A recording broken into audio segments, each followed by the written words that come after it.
저한테 왜 이걸 주시는 거예요? 도연의 떨리는 질문이 끝나기도 전에 재벌 회장은 금고 문을 열었습니다. 금고 문이 열리는 순간 황금빛이 밖으로 쏟아졌습니다. 그 안에는 금시계 10개가 나란히 놓여 있었습니다. 19살 소년 도연은 숨을 삼킨 채 굳어버렸습니다. 어제까지만 해도 곰팡이 핀 원룸에서 덜 익은 라면을 씹어 삼키던 자신이 지금은 대저택 안에서 평생 손대볼 일도 없을 금시계를 받고 있었습니다. 절대 연관될 수 없는 두 사람. 그 둘 사이에 어떤 비밀이 있었던 걸까요? 사연 시작 전 구독과 좋아요를 눌러주시고 어디서 듣고 계신지 댓글 남겨주시면 당신의 하루의 작은 기적이 깃들기를 바라겠습니다. 새벽 4시 편의점 야간 근무를 마친 19살 강도현은 비 내리는 골목길을 터덜터덜 걸어가고 있었습니다. 젖은 운동화 밑창이 다 떨어져서 발바닥에 차가운 빗물이 그대로 스며들었어요. 양말은 진작에 젖어서 걸을 때마다 물이 찰랑거렸죠. 머리카락에서는 빗물이 흘러내려 얼굴을 타고 흘렀습니다. 도연의 얼굴은 수척했어요. 눈 밑에는 검은 그늘이 깊게 내려앉아 있었습니다. 뺨은 푹 꺼져 있었고 입술은 바짝 마르고 갈라져 있었죠. 72시간 동안 라면 한 개가 전부였으니까요. 골목 모퉁이를 돌아서는데 술 취한 중년 남성이 비틀거리며 다가왔습니다. 거지 새끼, 앞도 못 보냐? 남자가 욕을 내뱉으며 도연의 어깨를 거칠게 밀쳤어요. 도연은 그대로 벽에 부딪혔습니다. 손바닥이 거친 벽돌에 쓸려 까졌죠. 피가 배어나왔지만 도연은 아무 말도 하지 못했어요. 그저 고개를 숙인 채 다시 걷기 시작했습니다. 원룸 계단을 올라가는데 다리에 힘이 없었어요. 난간을 붙잡고 한 계단 한 계단 천천히 올라갔죠. 5층까지 올라가는데 숨이 턱까지 찼습니다. 문을 열자 코를 찌르는 곰팡이 냄새가 확 올라왔어요. 천장 구석에서는 물이 뚝뚝 떨어지고 있었습니다. 도연은 바닥에 놓인 양동이를 확인했어요. 물이 반쯤 차 있었죠. 비울 힘도 없었습니다. 히터는 석 달 전에 고장났어요. 수리비가 없어서 그대로 두고 있었죠. 히터 앞에 앉아서 스위치를 눌러봤지만 찬바람만 나왔습니다. 도연은 젖은 옷을 벗어 걸었어요. 갈아입을 옷이 없어서 이불을 몸에 둘둘 말았죠. 우편함에서 가져온 편지들을 펼쳤습니다. 관리비 체납 3개월치, 전기요금 최종 독촉 경고, 대출 연체 안내. 빨간 글씨로 쓰인 경고문들이 눈에 들어왔어요. 도연은 그것들을 구겨서 구석에 던져버렸습니다. 주머니에서 핸드폰을 꺼냈는데 배터리가 5%라는 경고음이 울렸어요. 충전기는 지난주에 고장났습니다. 새걸 살 돈이 없었죠. 도연은 핸드폰을 껐다 켜며 배터리를 아꼈어요. 배가 고팠습니다. 부엌 선반을 뒤졌지만 컵라면 하나밖에 없었어요. 유통기한을 확인했죠. 석 달이 지나 있었습니다. 하지만 다른 선택지가 없었어요. 가스레인지에 불을 붙였습니다. 물이 끓기 시작하자 라면을 넣었어요. 그런데 가스비 고지서가 머릿속에 떠올랐습니다. 이번 달 가스비도 못 냈죠. 도연은 라면이 반쯤 익었을 때 불을 껐어요. 덜 익은 면은 뻣뻣하고 딱딱했습니다. 씹을 때마다 턱이 아팠죠. 그래도 도연은 국물 한 방울까지 다 마셨어요. 구석에 놓인 낡은 박스가 눈에 들어왔습니다. 엄마의 유품이 담긴 박스였어요. 도연은 그 박스를 1년 동안 한 번도 열지 못했습니다. 열면 눈물이 날 것 같았거든요. 하지만 오늘은 달랐어요. 너무 외로웠습니다. 너무 힘들었죠. 도연은 떨리는 손으로 박스 뚜껑을 열었습니다. 그 안에서 어릴 적 가족 사진 한 장이 툭 하고 떨어져 나왔어요.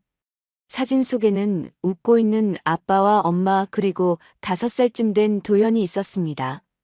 아빠는 도연을 어깨에 태우고 있었고 엄마는 두 사람을 바라보며 환하게 웃고 있었죠. 도연은 그 사진을 두 손으로 꼭 쥐었어요. 손가락 끝이 하얗게 질릴 만큼 세게 쥐었습니다. 나, 왜 이렇게 됐지? 혼잣말이 흘러나왔어요. 목소리가 떨렸습니다. 핸드폰을 들었어요. 배경화면은 그 가족 사진이었는데 액정이 깨져서 엄마 얼굴 부분에 금이 쫙 가 있었죠. 도연은 깨진 액정을 손가락으로 쓰다듬었습니다. 마치 엄마 얼굴을 만지는 것처럼요. 문자 화면을 켰어요. 자동 완성에 엄마라는 저장 이름이 떴습니다. 그 번호는 1년 전에 끊긴 번호였어요. 하지만 도연은 지울 수가 없었죠. 지우면 정말 엄마가 사라질 것 같았거든요. 도연은 순간 멍하니 그 이름을 바라봤습니다. 가슴이 미어지는 것 같았어요. 너무 보고 싶었습니다. 너무 외로웠죠. 이 세상에 혼자 남겨진 기분이었어요. 떨리는 손가락으로 문자를 쓰기 시작했습니다. 한 글자 한 글자 눌러가는데 눈물이 핸드폰 화면 위로 떨어졌어요. 엄마, 아빠, 너무 보고 싶어. 전송 버튼을 눌렀습니다. 손떨림이 멈추지 않았어요. 도연은 핸드폰을 꽉 쥔 채 그대로 바닥에 주저앉았습니다. 얼굴을 무릎에 묻고 흐느끼기 시작했죠. 엄마, 아빠, 제발, 살려주세요. 도연의 목소리는 좁은 원룸에 메아리 쳤습니다. 아무도 듣는 사람이 없었어요. 천장에서는 여전히 물이 뚝뚝 떨어지고 있었죠. 창밖으로 새벽 첫 버스가 지나가는 소리가 들렸습니다. 도연은 바닥에 쓰러지듯 누워 가족 사진을 가슴에 안았어요. 그리고 그렇게 잠들었습니다. 그 순간 서울 반대편 대저택의 서재에서는 70대 여성인 강혜은 회장이 깊은 밤 서랍을 열고 있었습니다. 그 서랍 맨 아래에는 오래된 핸드폰 한 대가 놓여 있었어요. 회장은 그 핸드폰을 15년 동안 한 번도 버리지 못했죠. 그런데 그 핸드폰이 진동하기 시작했습니다. 회장의 손이 멈췄어요. 심장이 쿵 내려앉는 것 같았습니다. 회장의 손이 멈췄어요. 심장이 쿵 내려앉는 것 같았습니다. 떨리는 손으로 핸드폰을 집어들었죠.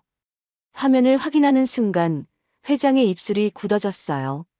안경을 벗었다가 다시 썼습니다. 혹시 잘못 본 건 아닐까 싶어서요. 엄마, 아빠, 너무 보고 싶어. 회장은 문자를 읽고 또 읽었습니다. 손이 떨려서 핸드폰을 제대로 잡을 수가 없었어요. 그 번호는 15년 전 아들 강태성이 결혼할 때 며느리에게 선물로 줬던 번호였습니다. 회장이 직접 골라서 만들어준 번호였죠. 태성이, 네가 아니면. 회장의 목소리가 떨렸습니다. 아들 태성은 15년 전 집을 나갔어요. 며느리와 함께 가난한 사람들을 돕는 봉사활동을 하겠다며 떠났죠. 회장은 만류했습니다. 하지만 아들의 뜻을 꺾을 수 없었어요. 어머니, 제가 해야 할 일이 있어요. 이해해 주세요. 그게 아들이 회장에게 한 마지막 말이었습니다. 그 후로 연락이 끊겼어요. 처음엔 가끔 전화가 왔죠. 하지만 점점 뜸해지더니 어느 순간부터 완전히 소식이 끊겼습니다. 회장은 15년 동안 아들을 찾았어요. 사람을 보내고 돈을 써가며 찾았죠. 하지만 흔적조차 찾을 수 없었습니다. 살아있는지 어디에 있는지. 회장은 아무것도 알 수 없었어요. 며느리의 번호도 끊겼습니다. 회장은 그 번호를 버릴 수 없었어요. 혹시나 하는 마음으로 다시 개통해서 15년 동안 간직하고 있었죠. 단 하나 남은 연결고리였으니까요. 그런데 오늘 그 번호로 문자가 왔습니다. 엄마, 아빠. 이 문자를 보낼 사람은 태성일까요? 며느리일까요? 아니면 혹시 그들의 아이일까요? 회장은 비틀거리며 침실로 향했습니다. 벽에 걸린 액자 앞에 섰어요. 큰 액자 안에는 아들 태성의 결혼식 사진이 있었습니다. 환하게 웃고 있는 아들과 며느리가 나란히 서 있었죠. 회장은 떨리는 손으로 액자 유리를 쓰다듬었습니다. 아들의 얼굴을 손가락으로 천천히 따라갔어요. 태성아, 네가 보낸 거냐? 아니면. 회장의 눈에서 눈물이 흘러내렸습니다. 15년 동안 참아왔던 눈물이었어요. 회장은 그대로 무릎을 꿇고 주저앉았습니다. 액자를 두 손으로 꼭 껴안았죠. 태성아, 살아있다면. 제발. 살아만 있다면. 회장은 오열했습니다. 70이 넘은 나이에도 눈물은 멈추지 않았어요. 매일 밤 똑같은 악몽을 꿨습니다. 아들이 어딘가에서 힘들어하고 있는 꿈이었죠. 하지만 회장은 아들을 찾을 수 없었어요. 회장은 천천히 일어났습니다. 서재로 돌아가 책상 서랍을 열었어요. 맨 아래 서랍 깊숙한 곳에서 낡은 편지 한 통을 꺼냈습니다. 아들이 집을 떠나기 전 마지막으로 남긴 편지였어요. 누렇게 바른 편지지를 조심스럽게 펼쳤습니다. 어머니, 저를 이해해 주세요. 저는 가난한 사람들을 돕고 싶습니다. 어머니가 물려주신 재산보다 더 소중한 일을 하고 싶어요. 언젠가 제가 어머니를 자랑스럽게 만들어 드릴게요. 사랑합니다. 회장은 편지를 읽다가 손을 멈췄습니다. 눈물이 편지 위로 떨어졌어요. 자랑스럽다. 이미 자랑스러웠단다. 내가 너를 붙잡았어야 했는데. 회장은 편지를 가슴에 꼭 안았습니다. 그리고 다시 핸드폰을 들었어요. 문자를 한 글자 한 글자 다시 읽었죠. 이 문자를 보낸 사람이 혹시 내 소식을 아는 사람이라면. 회장의 손이 떨렸습니다. 태성이 보낸 것일 수도 있었어요. 며느리가 보낸 것일 수도 있었죠. 아니면 혹시 그들이 아이를 낳았다면 그 아이가 보낸 것일 수도 있었습니다. 회장은 떨리는 손으로 내선 전화를 들었습니다. 경호팀장을 불렀어요. 비서실이 아니었습니다. 비서실은 믿을 수 없었죠. 오래전부터 비서실 안에는 회장 몰래 움직이는 세력이 있었거든요. 잠시 후 경호팀장이 서재로 들어왔습니다. 부르셨습니까, 회장님? 회장이 핸드폰을 건넸어요. 손이 너무 떨려서 제대로 잡지도 못했죠. 이 번호로 문자를 보낸 사람을 찾아줘요. 지금 당장. 누구인지 어디에 있는지 모두 확인해 주세요. 경호팀장이 핸드폰을 받아 문자를 확인했습니다. 회장의 눈빛이 심상치 않다는 걸 알았어요. 알겠습니다. 즉시 위치를 추적하겠습니다. 절대 비밀로 움직여요.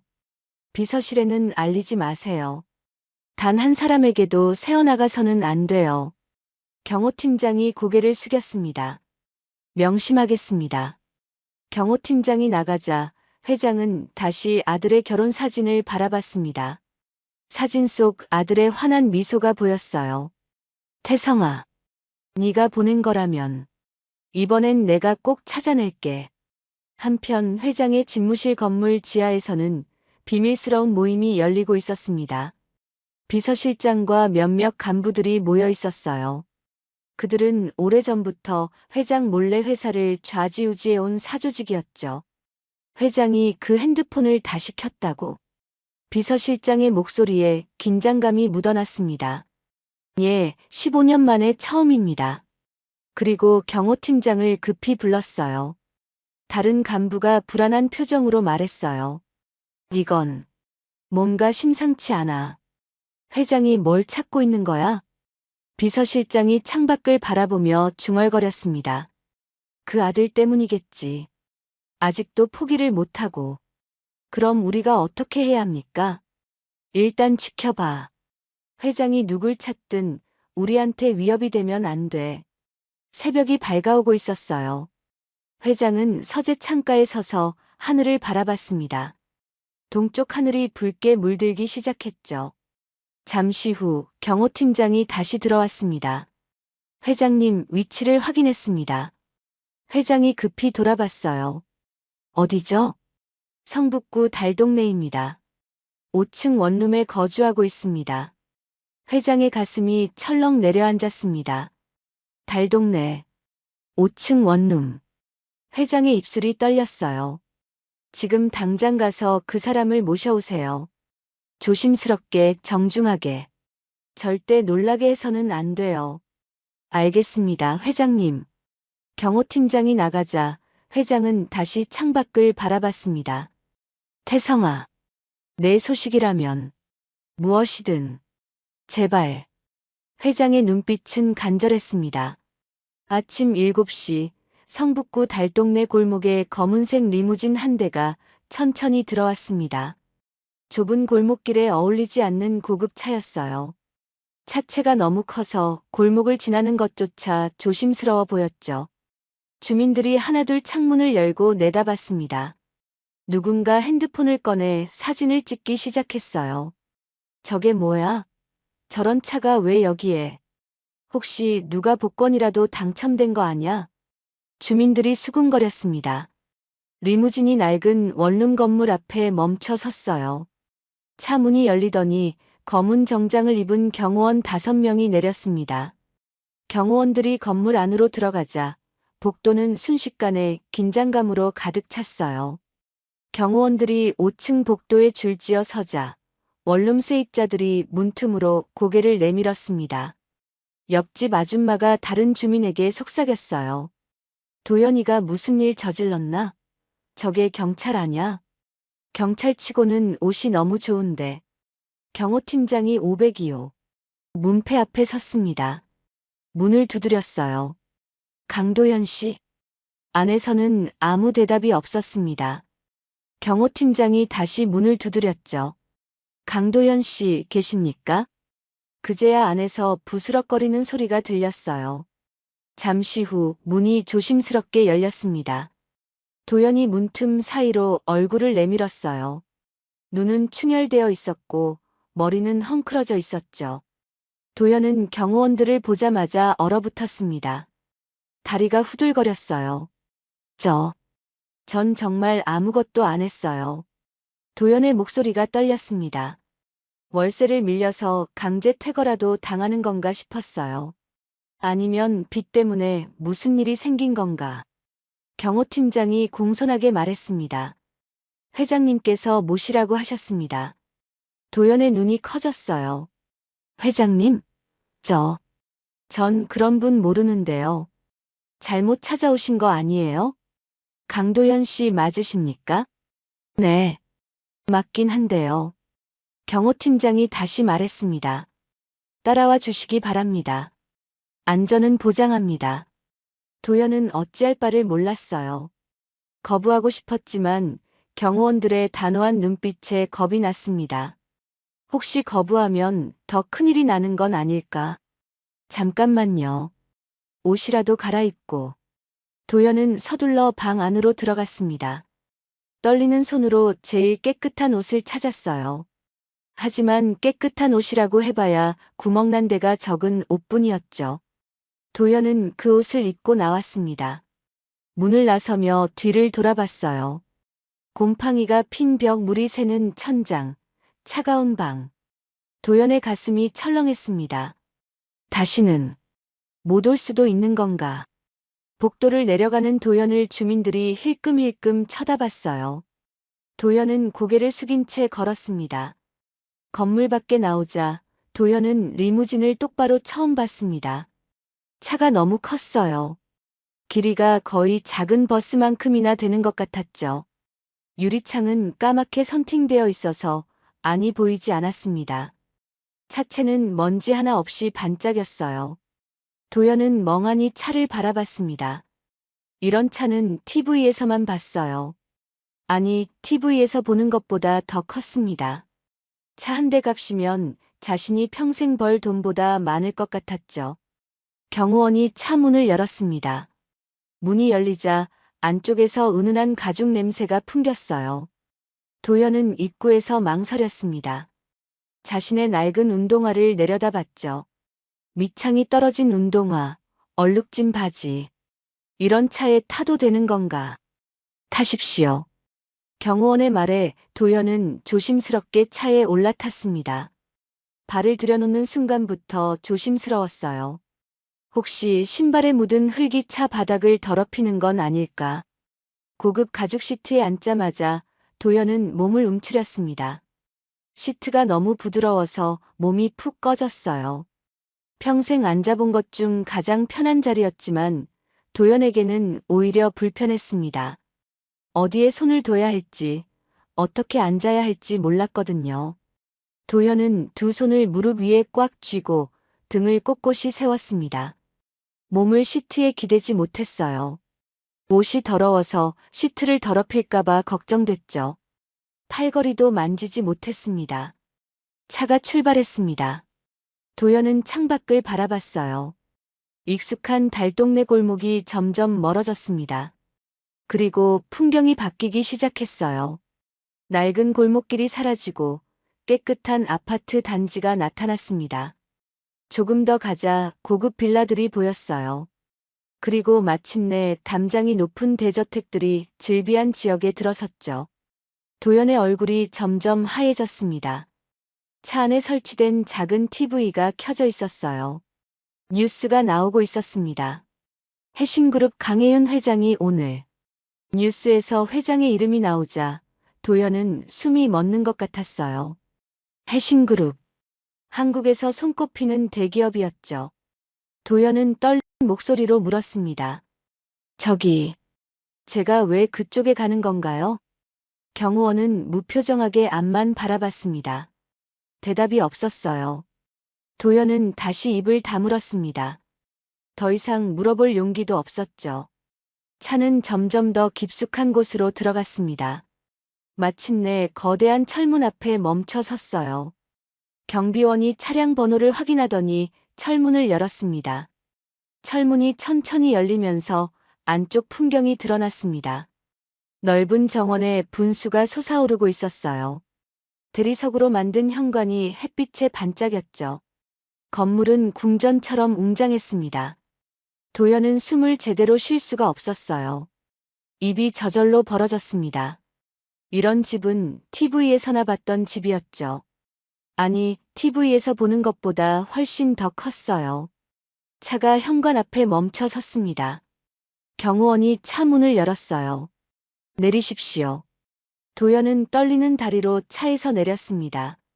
대리석 바닥을 밟자 구두 소리가 또렷하게 울렸어요. 아니, 도연의 낡은 운동화 소리는 거의 나지 않았습니다. 경호원들의 구두 소리만 울렸죠. 도연은 자신의 낡은 운동화를 내려다봤습니다. 운동화 밑창이 또 조금 떨어져 있었어요. 대리석 바닥에 비해 너무나 초라해 보였습니다. 도연은 무의식적으로 발을 뒤로 빼며 몸을 움츠렸어요. 현관 계단을 올라가는데 다리가 떨렸습니다. 계단도 대리석으로 되어 있었어요. 난간은 금빛으로 반짝였죠. 도연은 난간을 잡을 수가 없었습니다. 손이 더러워서 만지기가 두려웠어요. 현관문이 열렸습니다. 집사가 공손하게 인사했어요. 어서 오십시오.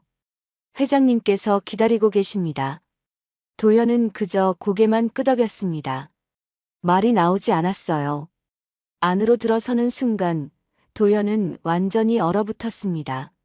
천장이 너무 높았어요. 고개를 들어 올려다봐야 할 만큼 높았습니다. 샹들리에가 천장에서 내려와 있었는데 크기가 작은 방만 했어요. 수백 개의 크리스탈이 빛을 받아 반짝이고 있었죠. 바닥은 온통 대리석이었습니다. 무늬가 있는 고급 대리석이었어요. 너무 반짝여서 자신의 모습이 비칠 정도였죠. 도연은 바닥에 비친 자신의 초라한 모습을 봤습니다. 움츠러들 수밖에 없었어요. 벽에는 큰 그림들이 걸려 있었습니다. 도연은 그림에 대해 잘 몰랐지만 비싸 보인다는 건 알 수 있었어요. 액자만 해도 금으로 된 것 같았죠.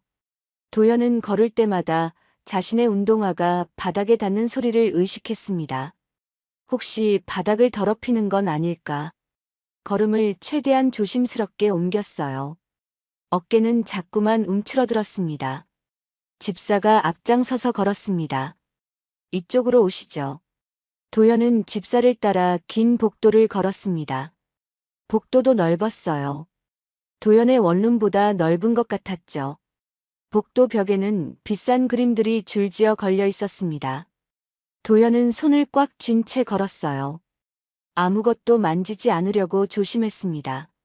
몸을 최대한 가운데로 유지하며 걸었죠. 혹시 실수로 뭐라도 건드리면 어쩌나. 마침내 큰 문 앞에 멈춰 섰습니다. 문도 일반 문이 아니었어요. 나무로 조각이 되어 있었고 손잡이는 금빛으로 빛났습니다. 집사가 문을 두드렸어요. 회장님 모시고 왔습니다. 안에서 떨리는 목소리가 들렸습니다. 들어오세요. 집사가 문을 열었습니다. 도연은 숨을 깊이 들이마시고 떨리는 발걸음으로 안으로 들어갔습니다. 어깨는 여전히 움츠러들어 있었어요. 응접실은 넓었습니다. 천장이 높았어요. 커다란 창문으로 햇빛이 쏟아져 들어왔죠. 먼지 하나 없이 깨끗했습니다. 바닥은 크림색 대리석이었어요. 소파는 벨벳 천으로 되어 있었고 가운데 놓인 탁자는 투명한 유리였죠. 창가에 한 분이 서 계셨습니다. 70대로 보이는 여성이었어요. 단정하게 올린 흰머리가 햇빛을 받아 은빛으로 빛났습니다. 진한 남색 정장을 입고 계셨어요. 재킷 어깨선이 날렵했고 목에는 진주 목걸이가 걸려 있었죠. 하지만 뒷모습만 봐도 온몸이 떨리고 있다는 걸 알 수 있었습니다. 회장은 천천히 몸을 돌렸습니다. 그 순간 손에 쥐고 있던 하얀 손수건이 바닥에 떨어졌어요. 펄럭이며 내려앉았죠. 회장은 도연의 얼굴을 바라봤습니다. 눈을 깜빡이지 않았어요. 그렇게 한참을 서 있었습니다. 입술이 파르르 떨렸어요. 도연은 회장과 눈이 마주쳤습니다. 회장의 눈에서 눈물이 고이기 시작했어요. 태성이. 작은 목소리였습니다. 거의 속삭임에 가까웠죠. 도연은 무슨 말인지 몰랐어요. 태성이라니. 그건 아버지 이름인데. 회장이 몇 걸음 다가왔습니다. 정장 치마가 살짝 흔들렸어요. 발걸음이 불안정했습니다. 회장의 손이 떨리며 앞으로 뻗어졌어요. 도연의 얼굴 가까이 왔다가 다시 멈췄습니다. 공중에서 손이 떨렸죠. 회장은 도연의 눈을 봤습니다. 코를 봤어요. 인매를 봤죠. 한참을 그렇게 바라봤습니다. 너, 아버지 이름이 뭐니? 목소리가 떨렸어요. 도연은 긴장한 얼굴로 대답했습니다. 강태성입니다. 그 순간 회장의 무릎이 꺾였습니다. 옆에 있던 소파를 간신히 붙잡았어요. 손톱이 하얗게 질릴 만큼 세게 잡았죠. 태성이. 정말. 눈물이 흘렀습니다. 회장은 닦지 않았어요. 그냥 흘러내리게 뒀죠. 도연은 서 있을 수밖에 없었습니다. 어떻게 해야 할지 몰랐어요. 이 상황이 무슨 뜻인지도 이해할 수 없었죠. 회장은 천천히 소파에 앉았습니다. 등을 기댔어요. 한참을 눈을 감고 있었죠. 숨을 고르고 있었습니다. 앉아라. 회장이 맞은편 소파를 가리켰습니다. 도연은 소파 끝에 조심스럽게 앉았어요. 엉덩이 반만 걸쳤습니다. 등은 소파에 기대지 못했죠. 두 손은 무릎 위에 꽉 쥐고 있었습니다. 손가락 마디가 하얗게 질렸어요. 회장은 눈을 뜨고 도연을 바라봤습니다. 계속 바라봤어요. 눈물이 계속 흘렀지만 닦지 않았죠. 내 아버지. 강태성은 어디 계시니? 목소리에 떨림이 있었습니다. 도연의 얼굴이 어두워졌어요. 시선이 바닥으로 내려갔습니다. 고개를 숙였죠. 모릅니다. 아버지는 제가 어렸을 때 돌아가셨어요. 회장의 얼굴 색이 변했습니다. 핏기가 싹 빠졌어요. 입술이 하얗게 변했죠. 언제? 한 글자 한 글자 겨우 내뱉는 목소리였습니다. 5살 때였다고. 엄마가 그러셨어요. 회장은 소파 팔걸이를 붙잡았습니다. 손에 힘이 들어갔어요. 온몸이 떨렸습니다. 15년. 그때. 더 이상 말을 잇지 못했어요. 목이 메었습니다. 도연은 점점 혼란스러워졌어요. 이 할머니가 왜 아버지 이야기에 이렇게 슬퍼하는 거죠? 아버지를 아는 분일까요? 저희 아버지를 아세요?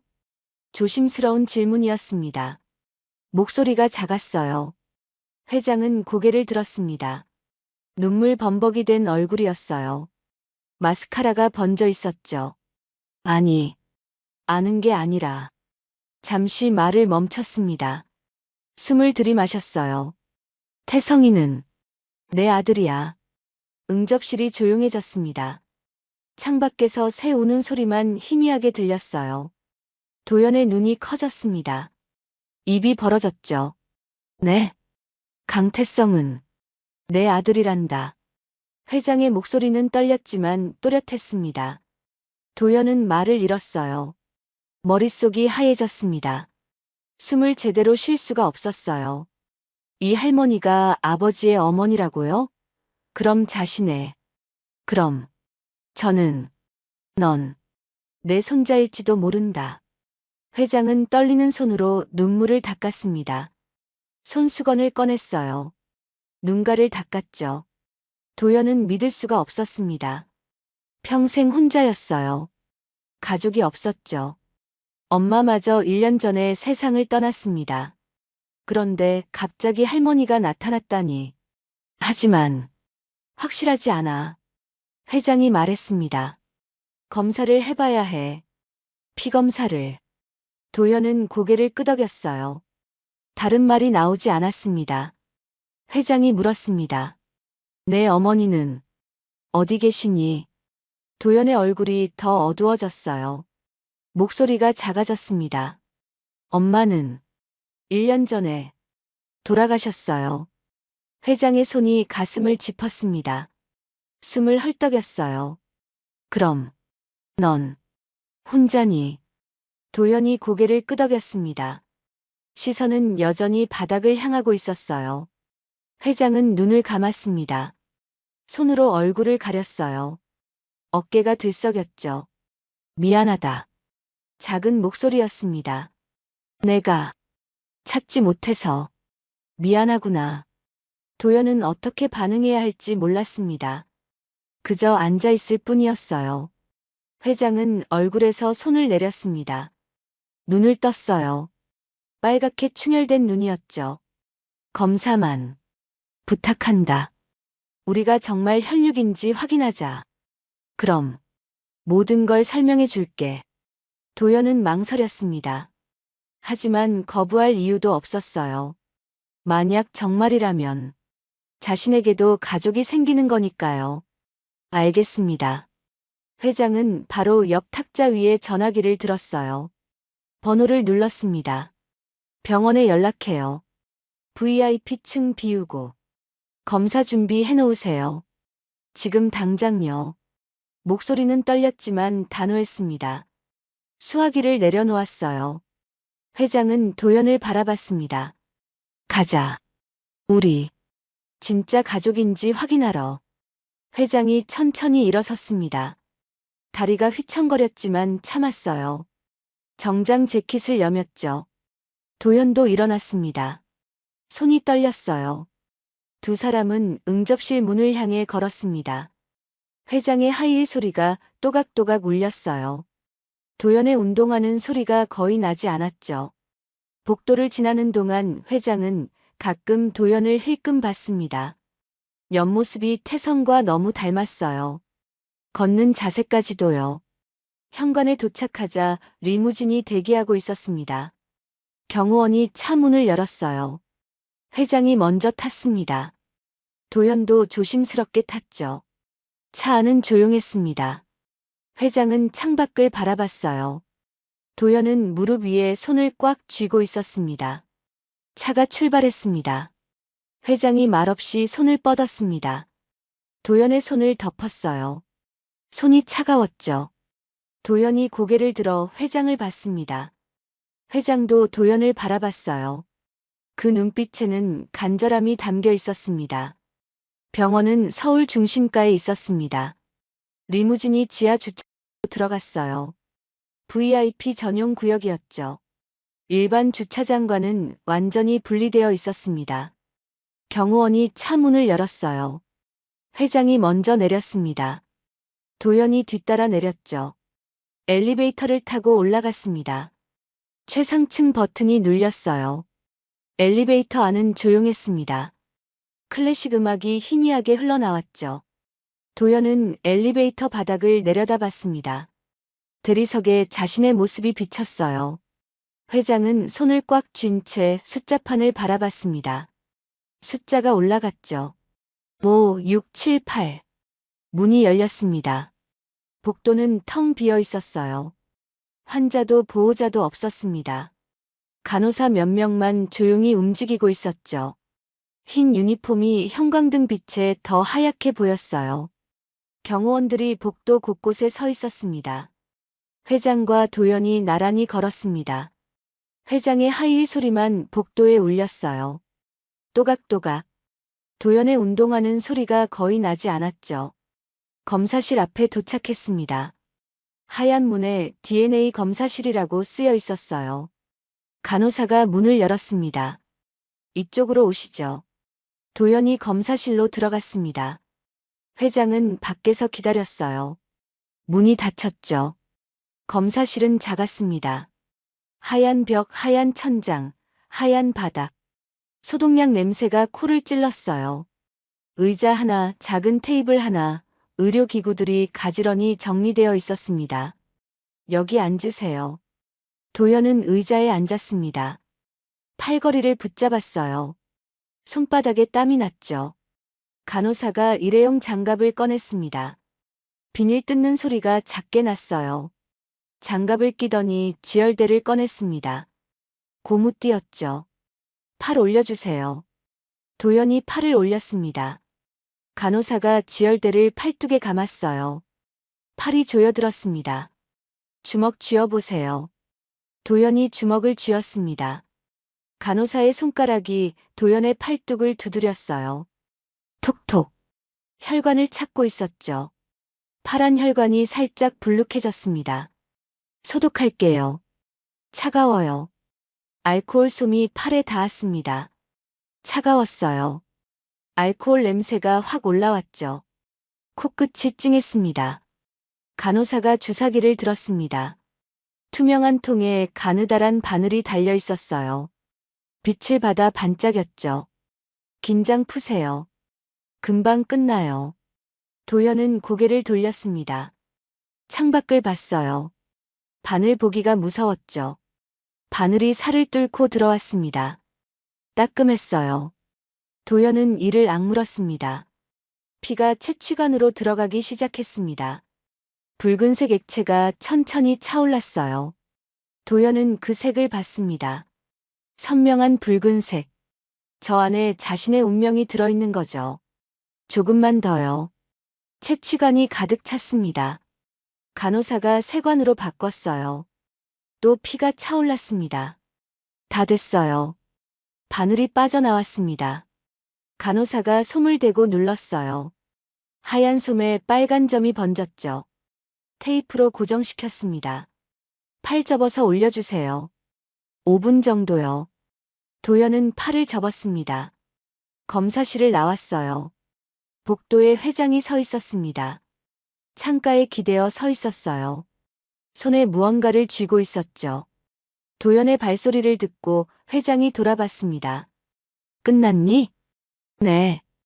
회장은 손에 쥔 것을 도연에게 보여줬어요. 낡은 사진이었습니다. 모서리가 달아 있었죠. 젊은 남자가 환하게 웃고 있는 사진이었어요. 25쯤 되어 보였습니다. 도연과 눈매가 똑같았죠. 내 아버지야. 회장의 손가락이 사진 속 얼굴을 쓰다듬었습니다. 사진이 반들반들했어요. 오래 만진 흔적이었죠. 도연은 사진을 봤습니다. 아버지가 이렇게 웃는 모습은 처음 봤어요. 자신은 아버지 얼굴조차 제대로 기억하지 못했는데. 앉자. 회장이 대기실을 가리켰습니다. 대기실은 넓었습니다. 가죽 소파가 놓여 있었고 커피 머신이 있었죠. 창밖으로 서울이 내려다 보였어요. 빌딩들이 햇빛을 받아 반짝였습니다. 회장은 창가 소파에 앉았습니다. 도연도 앉았어요. 두 사람 사이에는 한 뼘쯤 거리가 있었죠. 시간이 흘렀습니다. 회장은 계속 사진을 바라봤어요. 도연은 자신의 무릎을 내려다봤습니다. 무릎 위에 놓인 손이 떨리고 있었죠. 복도에서 발소리가 들렸습니다. 의료진이 지나가는 소리였어요. 하지만 대기실까지는 들어오지 않았죠. 벽에 걸린 시계가 째깍거렸습니다. 분침이 한 칸씩 움직였어요. 느렸습니다. 30분이 지났습니다. 회장은 사진을 가방에 넣었어요. 손을 무릎 위에 올렸습니다. 손이 떨렸죠. 도연은 창밖을 봤습니다. 저 아래 사람들이 개미처럼 작았어요. 차들이 움직이고 있었죠. 일 시간이 지났습니다. 간호사가 커피를 가져왔어요. 회장 앞에 놓았습니다. 하지만 회장은 마시지 않았어요. 그냥 커피 잔만 바라봤죠. 김이 올라왔다가 사라졌습니다. 도연도 물을 받았습니다. 한 모금 마셨어요. 목구멍으로 넘어갔죠. 문이 열렸습니다. 의사가 들어왔어요. 하얀 가운을 입고 있었습니다. 손에 서류 봉투를 들고 있었죠. 회장이 벌떡 일어섰습니다. 도연도 일어났어요. 의사의 얼굴은 무표정했습니다. 결과 나왔습니까? 회장의 목소리가 떨렸습니다. 네, 회장님. 의사가 봉투를 내밀었어요. 회장의 손이 떨렸습니다. 봉투를 받았지만 열지 못했어요. 그냥 손에 쥐고 서 있었죠. 도연은 숨을 참았습니다. 심장이 터질 것 같았어요. 회장이 천천히 봉투를 뜯었습니다. 찢어지는 소리가 대기실에 울렸어요. 안에서 하얀 종이를 꺼냈습니다. 종이를 펼쳤어요. 눈으로 글자를 읽기 시작했습니다. 한 줄, 두 줄. 회장의 손이 더 심하게 떨렸습니다.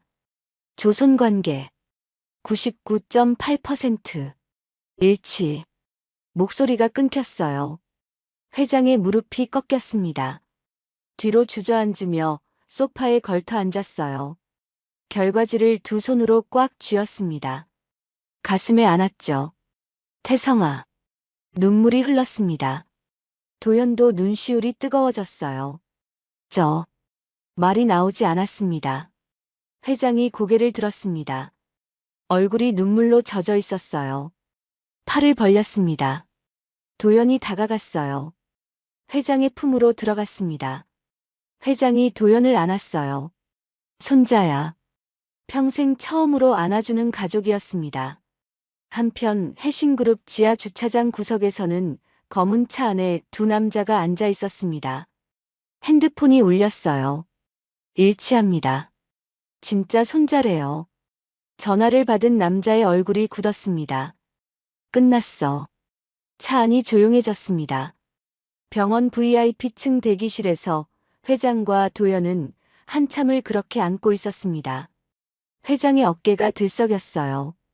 도연의 등이 젖어갔죠. 잠시 후 회장이 도연을 놓았습니다.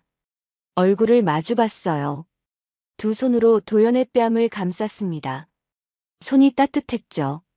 이제 넌 혼자가 아니야. 도연이 고개를 끄덕였습니다. 눈물을 닦았어요. 할머니. 처음으로 그렇게 불렀습니다. 회장의 얼굴이 환해졌어요. 다시 도연을 안았습니다. 리무진을 타고 저택으로 돌아가는 길이었습니다. 회장은 도연의 손을 꽉 잡고 있었어요. 놓지 않았죠. 차 안은 조용했습니다. 회장은 창밖을 봤어요. 도연도 창밖을 봤습니다. 하지만 아무것도 보이지 않았죠. 머릿속이 하였습니다. 가족이 생겼다는 게, 할머니가 있다는 게 아직도 믿기지 않았어요. 저택에 도착했습니다. 경호원이 차 문을 열었어요. 회장이 먼저 내렸습니다. 도연도 내렸죠. 회장이 도연의 손을 다시 잡았어요. 따라오너라. 줄 게 있단다. 회장이 현관으로 들어갔습니다. 하지만 응접실로 가지 않았어요. 복도 깊숙한 곳으로 향했죠. 도연은 회장을 따라갔습니다. 복도가 길었어요. 도연의 원룸 10개는 될 것 같았죠. 벽에는 비싼 그림들이 걸려 있었습니다. 회장이 한문 앞에서 멈췄습니다. 짙은 갈색 나무로 된 문이었어요. 손잡이가 금빛으로 빛났죠. 먼지가 살짝 앉아 있었습니다. 회장이 문고리를 잡았습니다. 손이 떨렸어요. 한참을 그렇게 서 있었죠. 10년. 10년 만이구나. 작은 중얼거림이었습니다. 문이 천천히 열렸습니다. 안은 어두웠어요. 커튼이 쳐져 있었죠. 공기가 무거웠습니다. 오래된 책 냄새가 났어요. 회장이 조심스럽게 들어갔습니다. 커튼으로 다가가 천천히 열었어요. 햇빛이 쏟아져 들어왔습니다. 먼지가 빗속에서 춤췄죠. 서재였습니다. 도연은 문 앞에 서서 안을 봤어요. 책장이 천장까지 이어져 있었습니다. 책들이 빼곡했어요. 먼지가 두껍게 쌓여 있었죠. 책상은 무거운 나무로 되어 있었습니다. 펜꽂이에 펜들이 그대로 꽂혀 있었어요. 벽에는 액자들이 걸려 있었습니다. 젊은 남자의 사진들이었어요. 학교 졸업사진, 운동복 입은 사진, 책 읽는 사진. 도연은 그 얼굴을 알았습니다. 아버지였죠. 들어오렴. 회장의 목소리가 떨렸습니다. 도연이 조심스럽게 들어갔어요. 발을 내딛는 게 조심스러웠습니다. 마치 신성한 곳에 들어가는 것 같았죠. 내 아버지 방이란다. 회장이 사진들을 바라봤습니다. 10년 동안 손 한 번 못 댔어. 내 아버지가 돌아올까봐. 도연은 아버지 사진을 봤습니다. 환하게 웃고 있었어요. 자신은 아버지의 그런 모습을 본 적이 없었죠. 가슴이 아팠습니다. 회장이 책상 앞으로 갔습니다. 책상 옆 벽을 봤어요. 작은 그림이 걸려 있었습니다. 회장이 그림을 들어 올렸어요. 뒤에 금고가 있었죠. 회장이 비밀번호를 눌렀습니다. 삐삐삐. 금고 문이 틱 하고 열렸어요. 안에 검은 상자가 있었습니다. 크지 않았어요. 하지만 무거워 보였죠. 회장이 두 손으로 조심스럽게 꺼냈습니다. 상자를 책상 위에 놓았습니다. 손이 떨렸어요. 뚜껑에 손을 얹었죠. 잠시 멈췄습니다. 눈을 감았어요. 숨을 깊이 들이마셨죠. 뚜껑이 열렸습니다. 그 순간 빛이 터져 나왔습니다. 도연은 숨이 멎었어요. 금시계였습니다. 10개가 나란히 놓여 있었어요. 각각 검은 벨벳 받침 위에 올려져 있었죠. 햇빛을 받아 눈부시게 반짝였습니다. 도연은 뒤로 한 걸음 물러섰습니다. 다리에 힘이 빠졌어요. 믿을 수가 없었습니다. 금시계가 10개나 저렇게 많이. 도연은 평생 시계를 가져본 적이 없었습니다. 핸드폰으로 시간을 봤죠. 그것도 액정이 깨진 핸드폰으로요. 그런데 저건 금으로 된 시계가 10개나. 이건 목소리가 나오지 않았습니다. 회장이 상자를 쓰다듬었습니다. 손가락이 떨렸어요. 내 아버지가 돌아오면 매년 생일마다 하나씩 주려고 10년 동안 모아둔 거란다. 회장의 목소리가 끊겼습니다. 도연은 시계들을 봤어요. 하나, 둘, 셋, 10개. 10년. 매년 하나씩. 할머니가 아버지를 기다리며 가슴이 뜨거워졌습니다. 하지만 내 아버지는 단 한 개도 받지 못했어. 회장의 눈에서 눈물이 흘렀습니다. 도연도 눈물이 났어요. 아버지가 이런 걸 받을 수 있었는데 받지 못하고. 회장이 떨리는 손으로 시계 하나를 들어 올렸습니다. 가장 왼쪽에 있던 시계였어요. 시계를 들자 더 반짝였습니다. 회장이 시계를 뒤집었어요. 작은 글씨가 새겨져 있었습니다. 사랑하는 아들 태성에게. 도연은 그 글씨를 봤습니다. 눈물로 흐려졌죠. 손으로 눈을 닦았어요. 다시 봤습니다. 글씨가 선명했어요. 대신 네가 받아다오. 회장이 도연의 손을 잡았습니다. 시계를 도연 손바닥에 올려놨어요. 도연은 시계를 받았습니다. 손에 닿는 순간 온몸이 떨렸어요. 차가웠습니다. 무거웠어요. 너무 무거웠죠. 무게가 아버지의 무게 같았습니다. 도연은 시계를 두 손으로 받쳐들었습니다. 떨렸어요. 떨어뜨릴까봐 무서웠죠. 이런 걸 자신이 받아도 되는 건가요? 이건 내 아버지의 시간이야. 내 아버지가 살았어야 할 시간. 회장의 목소리가 떨렸습니다. 도연은 시계를 가슴에 안았습니다. 눈물이 멈추지 않았어요. 할머니, 저는 이런 걸 말이 나오지 않았습니다. 회장이 도연의 손목을 잡았습니다. 조심스럽게 시계줄을 풀었어요. 손이 떨려서 시간이 걸렸죠. 한참 만에 풀렸습니다. 시계를 도연의 손목에 가져갔어요. 채우기 시작했습니다. 고리를 끼우고 조절하고 회장의 손이 계속 떨렸어요. 도연은 그 모습을 봤습니다. 할머니가 자신의 손목에 금시계를 시계가 손목에 찼습니다. 도연은 손목을 들어 올렸어요. 시계가 햇빛에 반짝였습니다. 너무 빛났어요. 눈이 부셨죠. 도연은 믿을 수가 없었습니다. 어제까지만 해도 곰팡이 핀 원룸에서 덜 익은 라면을 먹던 자신이 지금은 금시계를 차고 있다니. 손목이 무거웠습니다. 시계 무게 때문이 아니었어요. 아버지의 무게, 할머니의 사랑, 10년의 기다림. 그 모든 게 손목에 매달려 있는 것 같았죠. 할머니. 도연이 회장을 봤습니다. 회장이 도연을 안았어요. 이제 내 시간이란다. 내 아버지가 살지 못한 그 시간을 네가 살아다오. 두 사람은 한참을 그렇게 서 있었습니다. 햇빛이 창문으로 들어와 두 사람을 비쳤어요. 도연 손목에 금시계가 빛났습니다. 한편 해신그룹 본사 지하 주차장에서는 검은 차 안에 세 사람이 앉아 있었습니다.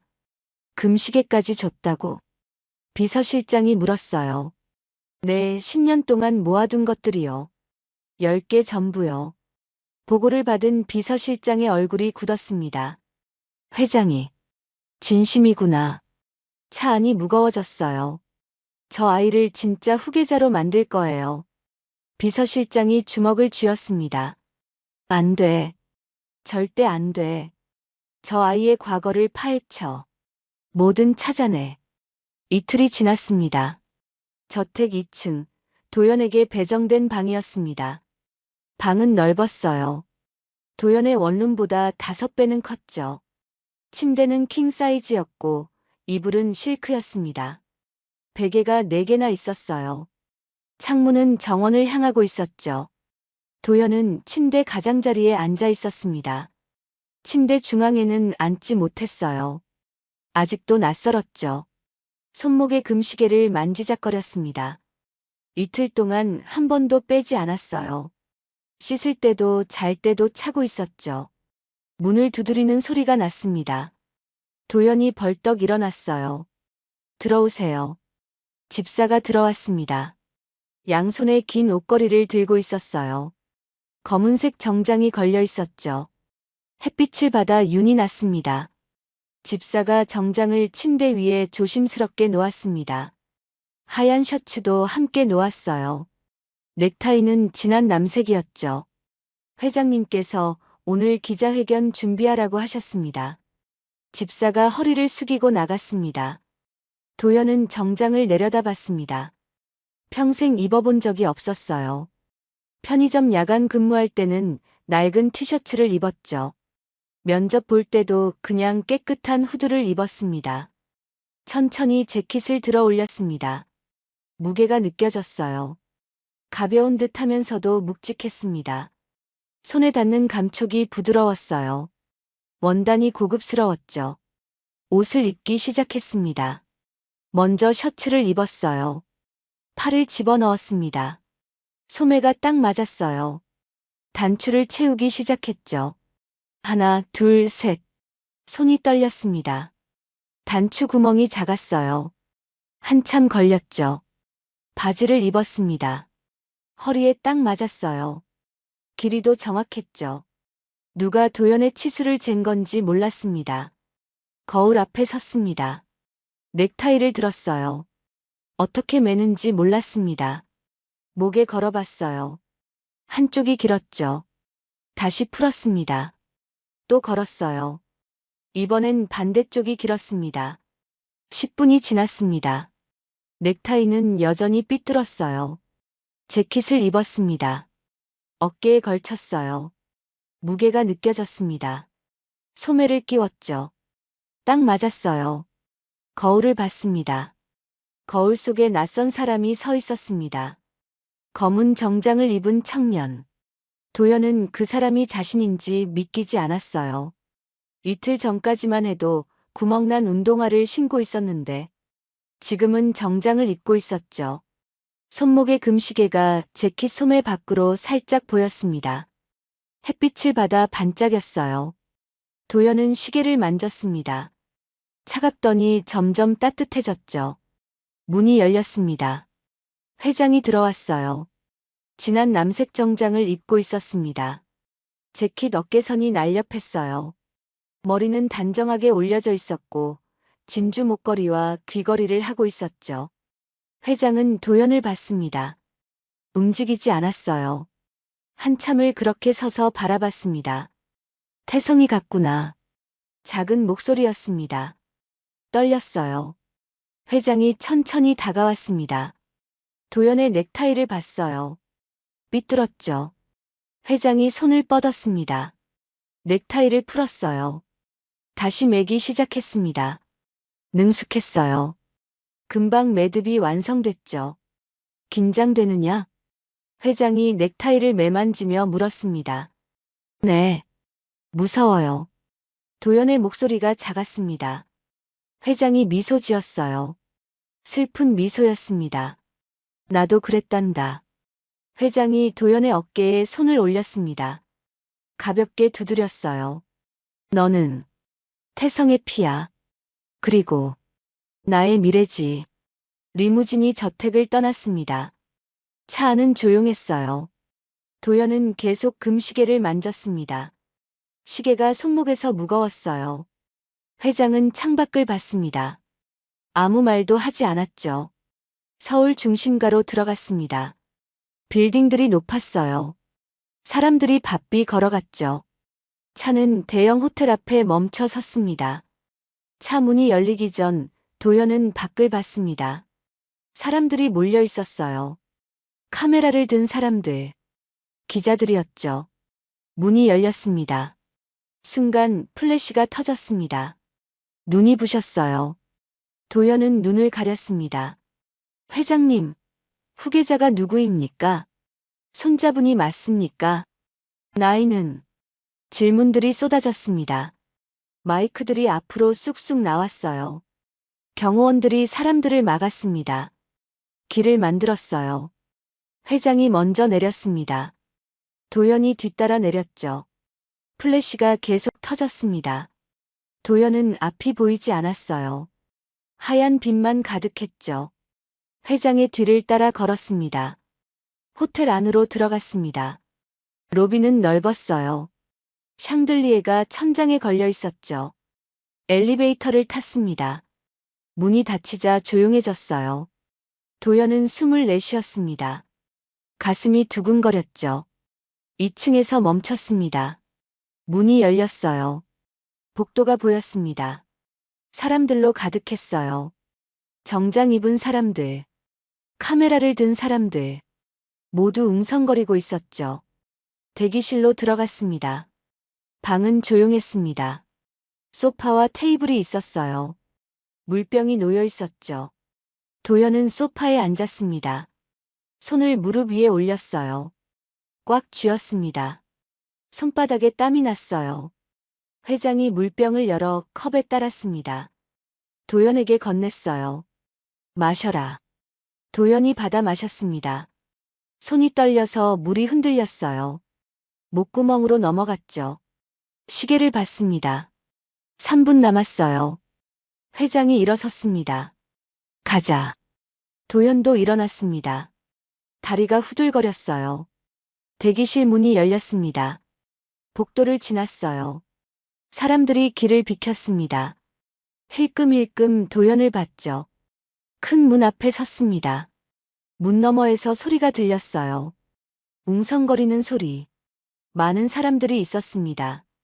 회장이 도연의 손을 잡았습니다. 함께 가자. 손이 따뜻했어요. 문이 천천히 열렸습니다. 그 순간 세상이 빛으로 가득 찼습니다. 플래시가 터졌어요. 수백 개, 아니 수천 개. 빛이 사방에서 쏟아졌습니다. 도연은 눈을 감았어요. 그래도 눈꺼풀 너머로 빛이 들어왔죠. 회장이 도연의 손을 이끌었습니다. 앞으로 걸었어요. 단상으로 올라갔습니다. 도연은 눈을 떴습니다. 사람들이 가득했습니다. 좌석마다 사람이 앉아 있었어요. 뒤쪽에도 서 있었죠. 카메라들이 줄지어 있었습니다. 조명이 환했어요. 모두 자신을 보고 있었습니다. 도연의 다리가 떨렸습니다. 금시계를 꽉 쥐었어요. 회장이 마이크 앞에 섰습니다. 마이크를 잡았어요. 손이 떨렸죠. 오늘 중요한 발표를 하려고 여러분을 모셨습니다. 회장의 목소리가 스피커로 울렸습니다. 기자들이 펜을 들었어요. 녹음기를 앞으로 내밀었습니다. 카메라들이 줌인했죠. 제 옆에 있는 이 청년은 회장이 잠시 멈췄습니다. 도연을 봤어요. 제 아들 강태성의 아들입니다. 회견장이 술렁였습니다.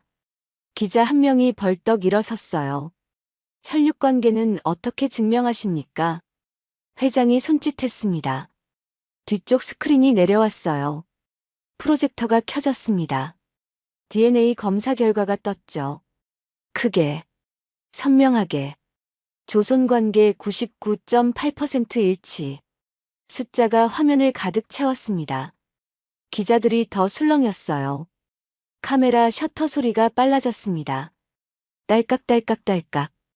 회장이 다시 마이크를 잡았습니다. 해신그룹의 공식 후계자는 잠시 멈췄어요. 강태성의 아들, 강도현입니다. 순간 회견장이 폭발했습니다. 기자들이 일제히 일어섰어요. 손을 들었습니다. 소리쳤죠. 나이가 어떻게 되십니까? 학력은 어디까지? 경영은? 플래시가 미친 듯이 터졌습니다. 도연은 눈을 감았어요. 그래도 빛이 눈꺼풀을 뚫고 들어왔죠. 손목에 금시계를 꽉 쥐었습니다. 시계가 손바닥에 눌렸어요. 한편 호텔 밖 주차장에서 검은 차 한 대가 서 있었습니다. 차 안에서 한 남자가 태블릿으로 생중계를 보고 있었어요. 경쟁 재벌가의 회장이었습니다. 화면 속 도연을 봤어요. 눈을 가늘게 떴습니다. 강 회장이 미쳤군. 해신그룹 본사 지하 사조직이 모여있는 방에서는 대형 텔레비전이 켜져 있었습니다. 화면에 도연이 크게 비쳤어요. 비서실장이 의자를 찾습니다. 의자가 넘어갔어요. 저 애를 절대 인정 못해. 다른 간부가 핸드폰을 꺼냈습니다. 루머 유포 준비하겠습니다. 거짓 출신, 학력 없음, 전과. 조작해서라도 끌어내리겠습니다. 회견장에서 도연은 여전히 서 있었습니다. 플래시 속에서 눈가가 붉어졌어요. 하지만 손목의 금시계는 여전히 빛나고 있었습니다. 기자회견이 끝나고 사흘이 지났습니다. 저택 도연의 방이었어요. 도연은 침대 가장자리에 앉아 핸드폰을 보고 있었습니다. 화면에는 기사들이 끝없이 올라오고 있었어요. 손가락으로 스크롤을 내렸습니다. 한 줄, 두 줄. 기사가 계속 나왔죠. 해신그룹 후계자, 달동네 출신 논란. 학력 공개 안 해. 고졸도 안 되나.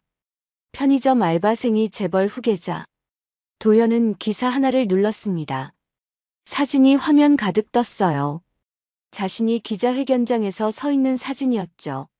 정장을 입고 있었지만 표정이 굳어 있었습니다.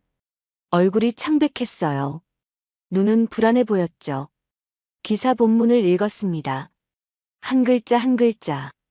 가슴이 답답해졌어요. 댓글로 스크롤을 내렸습니다. 수백 개가 달려 있었어요. 도연은 첫 번째 댓글을 읽었습니다. 두 번째, 세 번째. 손이 떨렸어요. 하지만 멈출 수 없었습니다. 다른 기사를 눌렀습니다. 또 읽었어요. 댓글도 읽었죠. 또 다른 기사. 또 핸드폰을 꽉 쥐었습니다. 손가락에 힘이 들어갔어요. 화면이 흔들렸죠. 핸드폰을 침대에 던졌습니다. 이불 위로 떨어졌어요. 튕겨서 베개 옆에 멈췄죠. 도연은 두 손으로 얼굴을 감쌌습니다. 숨을 들이마셨어요.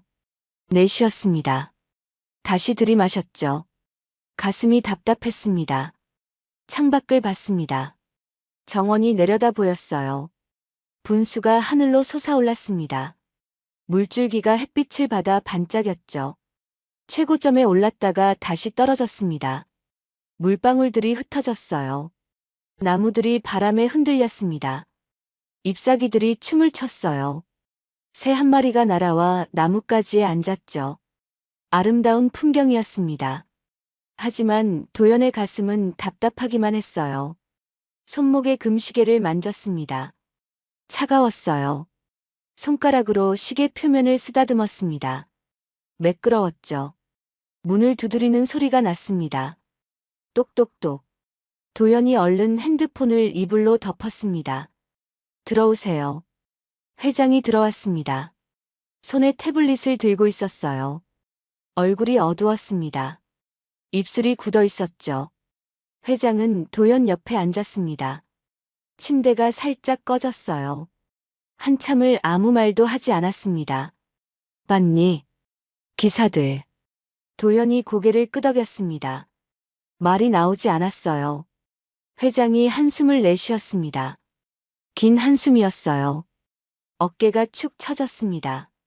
신경 쓰지 마라. 다 거짓말이야. 누군가 일부러 퍼뜨리는 거란다. 도연은 바닥을 봤습니다. 대리석 바닥이 매끈했어요. 하지만 사실인 것도 있어요. 저 정말 학교도 제대로 못 나왔고 편의점에서 일했었어요. 목소리가 점점 작아졌습니다. 마지막 말은 거의 속삭임이었죠. 회장이 도연의 손을 잡았습니다. 따뜻했어요. 그건 내 잘못이 아니란다. 이틀 후였습니다. 도연은 회장과 함께 병원에 가기로 했습니다. 정기 검진이었어요. 아침 10시 리무진이 저택 현관 앞에 대기하고 있었죠. 도연은 정장을 입고 내려왔습니다. 넥타이는 이번엔 스스로 맸어요. 조금 삐뚤었지만 그럭저럭 봐줄만 했죠. 차에 올랐습니다. 가죽 시트에 앉았어요. 회장이 옆에 앉았죠. 차가 출발했습니다. 철문이 천천히 열렸어요. 차는 조용히 저택을 빠져나갔습니다. 도연은 창밖을 봤습니다. 거리가 지나갔어요. 사람들이 인도를 걸어갔습니다. 출근하는 사람들, 장 보러 가는 사람들, 모두 바빠 보였죠. 평범한 일상이었습니다. 도연은 그들을 바라봤어요. 부러웠습니다. 병원에 도착했습니다. 차는 지하 주차장으로 들어갔어요. VIP 전용 구역이었죠. 조명이 밝았습니다. 경호원이 차 문을 열었습니다. 회장이 먼저 내렸어요. 도연이 뒤따라 내렸습니다. 주차장은 넓었어요. 기둥들이 줄지어 서 있었죠. 경호원 4명이 주변을 살폈습니다. 엘리베이터로 향했습니다. 회장이 앞서 걸었어요. 도연이 따라갔죠. 하이힐 소리와 구두 소리가 주차장에 울렸습니다. 그때였습니다. 기둥 뒤에서 인기척이 났습니다. 도연이 그쪽을 봤어요. 한 남자가 나타났습니다. 검은 모자를 깊이 눌러 쓰고 있었어요. 마스크도 쓰고 있었죠. 선글라스까지 끼고 있었습니다. 얼굴이 거의 보이지 않았어요. 남자가 걸어왔습니다. 빨랐어요. 걸음이 점점 빨라졌죠. 뛰기 시작했습니다. 경호원 한 명이 앞으로 나섰습니다. 팔을 벌려 가로막았어요. 남자가 경호원을 밀쳤습니다. 힘이 셌어요. 경호원이 비틀거렸습니다. 옆으로 밀려났죠. 도연이 뒤로 물러섰습니다. 발이 뒤엉켰어요. 계단 첫 번째 단에 걸렸습니다. 중심을 잃었어요. 뒤로 넘어질 뻔했죠. 다른 경호원 2명이 달려왔습니다. 남자를 양쪽에서 붙잡았어요. 남자가 발버둥 쳤습니다. 팔을 휘둘렀죠. 가짜야. 가짜라고. 남자의 목소리가 주차장에 울렸습니다. 메아리 쳤어요. DNA 조작한 거 다 알아. 다 거짓말이야. 경호원들이 남자를 끌고 갔습니다. 남자는 계속 소리쳤어요. 발을 질질 끌렸죠. 목소리가 점점 멀어졌습니다. 도연은 그 자리에 서 있었습니다. 움직일 수 없었어요. 가슴이 두근거렸습니다. 심장이 터질 것 같았죠. 숨이 가빠졌습니다. 손이 떨렸어요. 회장이 달려왔습니다. 도연의 팔을 잡았어요. 괜찮니? 다치진 않았니? 도연은 대답할 수 없었습니다. 입이 열리지 않았어요. 그저 떨렸습니다. 검진은 취소됐습니다. 바로 차에 올랐어요. 저택으로 돌아갔습니다. 차 안은 조용했습니다. 도연은 창밖을 봤어요. 하지만 아무것도 보이지 않았죠. 눈앞이 흐렸습니다. 그날 밤이었습니다. 도연은 방에 혼자 있었어요. 불을 끄고 침대에 앉아 있었습니다. 커튼을 열어뒀어요. 달빛이 들어왔습니다. 방 안이 희미하게 밝았죠. 핸드폰이 울렸습니다. 진동이 침대 시트를 타고 전해졌어요. 화면을 봤습니다. 모르는 번호였어요. 문자가 왔습니다. 도연은 화면을 열었습니다. 거짓말쟁이. 곧 들통난다. 도연의 손이 떨렸습니다. 핸드폰을 침대에 놓았습니다. 다시 울렸어요. 진동 소리가 방 안에 울렸죠. 또 다른 번호였습니다. 문자를 열었어요. 가짜 후계자 꺼져라. 또 울렸습니다. 또. 문자가 쏟아졌어요. 모두 모르는 번호들이었습니다. 도연은 핸드폰 전원 버튼을 길게 눌렀습니다. 화면이 꺼졌어요. 하지만 가슴은 계속 두근거렸습니다. 창밖을 봤습니다. 달이 떠 있었어요. 밝았습니다. 손목에 금시계를 만졌습니다. 차가웠어요. 눈물이 흘렀습니다. 한편 회장은 서재에 있었습니다. 책상 위에 서류가 쌓여 있었어요. 높이가 30cm는 됐죠. 모두 도연에 대한 비방 기사를 출력한 것들이었습니다. 회장은 서류들을 하나씩 읽고 있었습니다. 빨간 펜으로 밑줄을 그었어요. 동그라미를 쳤습니다. 표시가 점점 많아졌죠. 내선 전화를 들었습니다. 번호를 눌렀어요. 법무팀 불러요. 지금 당장. 목소리가 차가웠습니다. 30분 후 법무팀장이 서재로 들어왔습니다. 숨이 가빴어요. 뛰어온 것 같았죠. 앉으세요. 법무팀장이 의자에 앉았습니다. 회장이 서류 더미를 법무팀장 앞으로 밀었습니다. 서류들이 책상을 가로질러 움직였어요. 이 기사들. 출처를 찾아요. 누가 돈 주고 쓰게 한 건지. 다 파헤쳐요. 법무팀장이 서류들을 들여다봤습니다. 1장, 2장. 표정이 굳어졌어요. 알겠습니다. 즉시 조사하겠습니다. 해신그룹 본사 지하 사조직이 모여있는 방이었습니다. 비서실장이 가죽 의자에 기대어 앉아 있었어요. 다리를 꼬고 있었죠. 테이블 위에는 태블릿이 놓여 있었습니다. 화면에는 도연을 비방하는 기사들이 가득했어요. 문이 열렸습니다. 다른 간부가 들어왔어요. 오늘 병원에서 사람 보냈습니다. 계획대로요. 비서실장이 고개를 끄덕였습니다. 입꼬리가 올라갔어요. 잘했어. 저 애를 계속 압박해. 정신적으로 무너뜨려야 해. 간부가 의자에 앉았습니다. 다음 단계는 뭡니까? 학력 조작 의혹을 터뜨려. 증거는 우리가 만들면 돼. 두 사람은 웃었습니다. 방 안에 웃음소리가 울렸어요. 저택 도연의 방에서는 도연이 여전히 어둠 속에 앉아 있었습니다. 손목에 금시계를 만졌어요. 차가웠습니다. 손가락으로 계속 쓰다듬었죠. 창밖으로 별이 보였습니다. 많았어요. 하늘 가득 반짝이고 있었죠. 도연은 생각했습니다. 내가 여기 있어도 되는 걸까? 눈물이 계속 흘렀습니다. 뺨을 타고 흘러내렸어요. 턱에서 떨어졌죠. 눈물이 계속 흘렀습니다. 뺨을 타고 흘러내렸어요. 턱에서 떨어졌죠. 일주일이 지났습니다. 회장의 서재였습니다. 아침 6시였어요. 해가 막 떠오르고 있었죠. 창문으로 붉은 빛이 들어왔습니다. 회장은 책상 앞에 앉아 있었어요.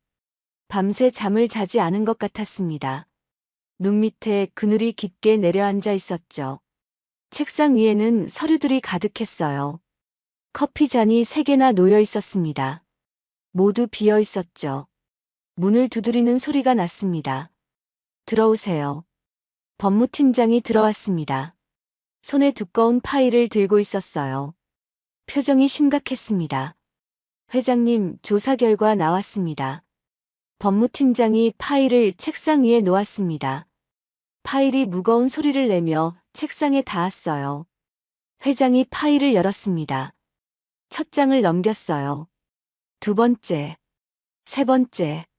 얼굴이 점점 굳어졌습니다. 비서실이. 예, 비서실 산하 사조직이 모든 루머를 유포했습니다. 기자들에게 돈을 줬고요. 가짜 증언자도 만들었습니다. 회장의 손이 떨렸습니다. 파일을 꽉 쥐었어요. 종이가 구겨졌죠. 더 있습니다. 법무팀장이 다른 서류를 꺼냈습니다. 10년 전 태성 도련님의 화재 사고 보고서가 조작됐습니다. 회장의 얼굴이 하얗게 변했습니다. 뭐라고? 당시 안전점검 기록이 삭제됐고 화재 원인 보고서도 바뀌었습니다. 모두 사조직이 했습니다. 회장은 의자에서 일어섰습니다. 창가로 갔어요. 창밖을 봤습니다. 해가 떠오르고 있었죠. 하지만 회장의 눈에는 아무것도 보이지 않았습니다. 태성이, 내 아들. 목소리가 떨렸어요. 한참 후 회장이 돌아섰습니다. 눈빛이 달랐어요. 단호했습니다. 준비해요. 기자회견. 언제로 하시겠습니까? 이틀 후. 그날 오후였습니다. 도연은 방에서 나오지 않고 있었어요. 식사도 거의 하지 않았죠. 집사가 가져온 음식은 그대로 식어 있었습니다. 침대에 누워 천장을 봤습니다. 하얀 천장. 아무 무늬도 없었어요. 도연은 그저 그것을 바라봤습니다. 문을 두드리는 소리가 났습니다. 대답하지 않았어요. 문이 열렸습니다. 회장이 들어왔어요. 할머니. 도연이 일어나 앉았습니다. 회장이 침대 옆에 앉았습니다. 도연의 손을 잡았어요. 내 아버지 사고. 조작됐단다. 도연의 눈이 커졌습니다. 비서실 사람들이 증거를 없앴어. 진실을 숨겼단다. 도연은 아무 말도 할 수 없었습니다. 그리고 너를 공격한 것도 모두 그들이야. 회장의 목소리가 떨렸어요. 이틀 후 기자회견한다. 모든 걸 밝힐 거야. 도연이 회장을 봤습니다. 함께 가자. 우리 함께. 이틀이 지났습니다. 기자회견 당일 아침이었어요. 도연은 정장을 입고 있었습니다. 거울 앞에 섰어요. 넥타이를 맸습니다. 이번엔 삐뚤지 않았죠. 손목에 금시계를 봤습니다. 반짝였어요. 도연은 시계를 쓰다듬었습니다. 회장이 방에 들어왔습니다. 진한 남색 정장을 입고 있었어요. 머리는 단정했고 화장도 완벽했죠. 하지만 얼굴은 긴장되어 있었습니다. 준비됐니? 네. 떨리느냐? 네. 하지만 괜찮아요. 도연이 금시계를 만졌습니다. 아버지가 함께 계신 것 같아요. 회장의 눈에 눈물이 고였습니다. 그래. 태성이가 우리와 함께 있단다. 리무진이 출발했습니다. 이번에는 호텔이 아니었어요. 해신그룹 본사였습니다. 더 큰 기자회견장이 있었죠. 차가 본사 지하 주차장에 들어섰습니다. 엘리베이터를 탔어요. 1층 로비로 올라갔습니다. 로비는 사람들로 가득했습니다. 직원들, 기자들, 모두 웅성거리고 있었어요. 회장과 도연이 나타나자 사람들이 조용해졌습니다. 모두 두 사람을 봤어요. 회장이 앞장서서 걸었습니다. 도연이 뒤따랐어요. 경호원들이 길을 만들었죠. 대기실로 들어갔습니다. 법무팀장이 기다리고 있었어요.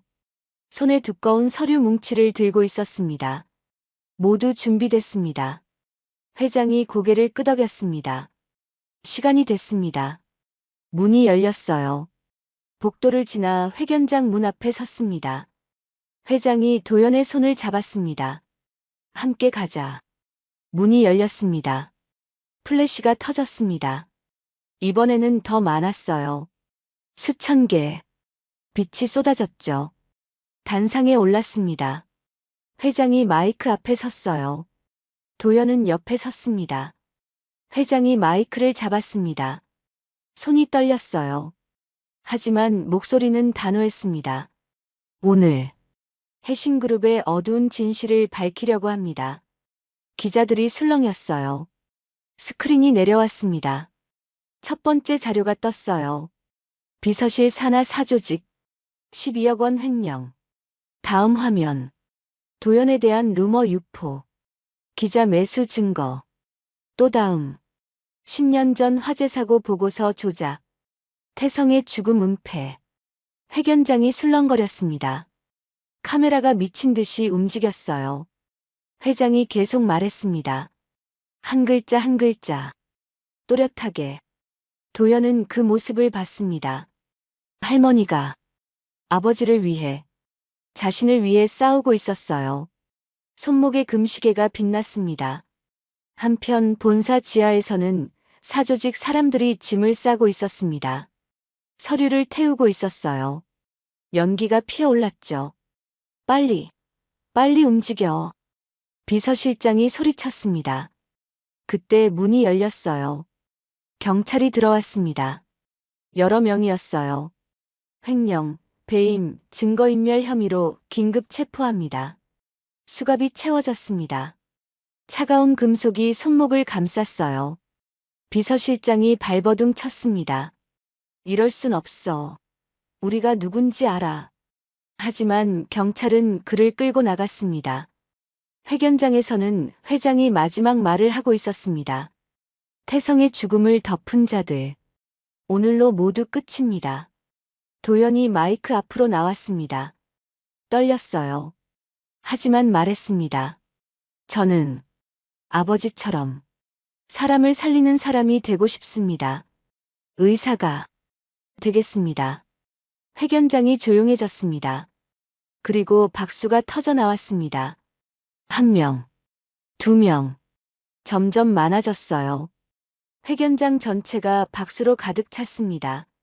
도연의 눈에서 눈물이 흘렀습니다. 하지만 이번에는 슬픔이 아니었어요. 회장이 도연을 안았습니다. 플래시가 그 순간을 담았습니다. 할머니와 손자, 함께 서 있는 모습을. 6개월이 지났습니다. 저택 도연의 방이었어요. 책상 위에는 책들이 쌓여 있었습니다. 생물, 화학, 수학, 의대 입시 준비 교재들이었죠. 책 옆에는 노트가 펼쳐져 있었어요. 빼곡하게 쓴 필기가 가득했습니다. 도연은 책상에 앉아 있었어요.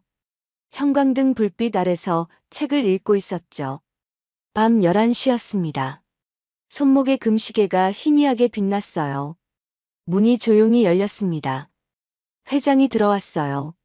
손에 따뜻한 우유 한 잔을 들고 있었습니다. 아직도 공부하니? 도연이 고개를 들었습니다. 눈이 충혈되어 있었어요. 네. 조금만 더 할게요. 회장이 우유를 책상 위에 놓았습니다. 도연의 어깨에 손을 올렸어요. 너무 무리하지 마라.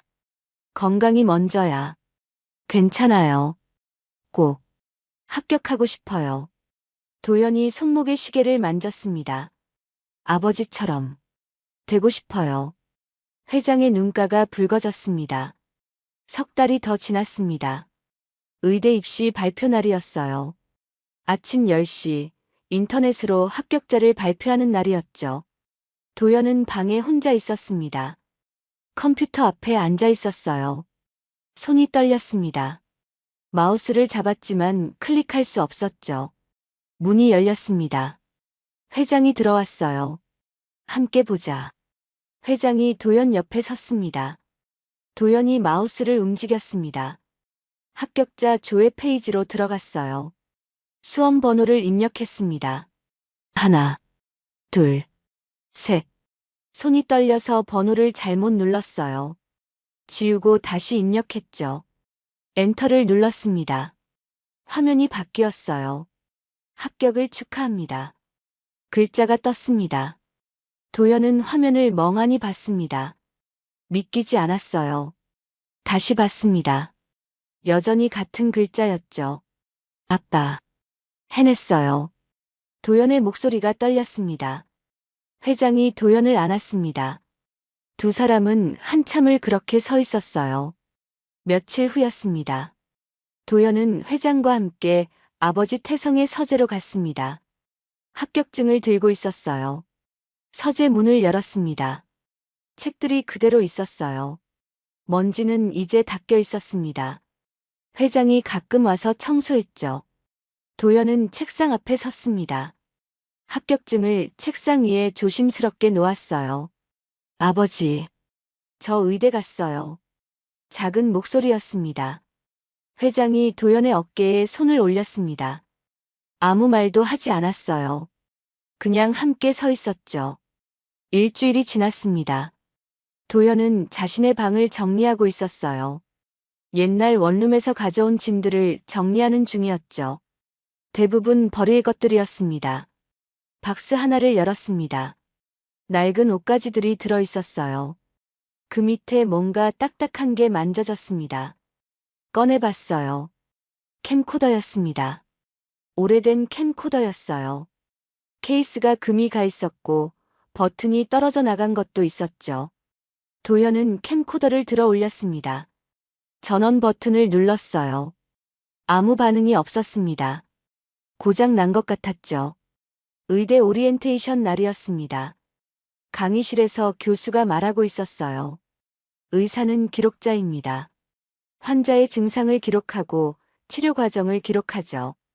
기록은 사라진 진실을 되살립니다. 도연은 그 말을 듣고 있었습니다. 갑자기 캠코더가 떠올랐어요. 저 안에 혹시 뭔가 있을까? 집으로 돌아와 캠코더를 찾았습니다. 인터넷으로 복구 업체를 검색했어요. 다음 날 바로 맡겼습니다. 2주가 지났습니다. 복구센터에서 전화가 왔어요. 복구 완료됐습니다. 영상이 살아났어요. 도연은 즉시 복구센터로 갔습니다. 캠코더를 받았어요. 저택으로 돌아왔습니다. 방으로 들어가 문을 잠갔어요. 캠코더를 컴퓨터에 연결했습니다. 파일을 열었습니다. 화면이 나타났습니다. 흔들리는 영상이었어요. 초점이 맞춰졌습니다. 한 남자가 보였어요. 도연은 숨을 멈췄습니다. 아버지였습니다. 젊은 아버지. 20대 후반쯤 되어 보였어요. 환하게 웃고 있었습니다. 낡은 옷을 입고 있었죠. 뒤로 시골 마을이 보였습니다. 여보, 왜 찍어? 아버지가 웃으며 말했습니다. 엄마 목소리가 들렸어요. 기록해야지. 당신 좋은 일 하는 거. 화면이 바뀌었습니다. 아버지가 아이들을 진료하고 있었어요. 청진기를 대고 있었죠. 도연은 화면을 보다가 무너졌습니다. 무릎을 꿇었어요. 눈물이 쏟아졌습니다. 아빠. 한참을 울었습니다. 도연은 캠코더를 들고 회장의 서재로 갔습니다. 문을 두드렸어요. 들어오너라. 회장이 책상에 앉아 있었습니다. 서류를 보고 있었어요. 할머니, 이거 보셨으면 해요. 도연이 캠코더를 내밀었습니다. 회장은 캠코더를 받아들었어요. 낡고 금간 캠코더. 손에 쥐자 묵직했습니다. 이게 뭐니? 아버지. 영상이에요. 복구했어요. 회장의 손이 떨렸습니다. 캠코더를 떨어뜨릴 뻔했어요. 도연이 컴퓨터를 켰습니다. 캠코더를 연결했어요. 파일을 찾았습니다. 재생 버튼에 마우스를 올렸죠. 준비되셨어요? 회장은 대답하지 않았습니다. 그저 화면을 바라봤어요. 손을 꽉 쥐었습니다. 도연이 재생 버튼을 눌렀습니다. 화면이 켜졌습니다.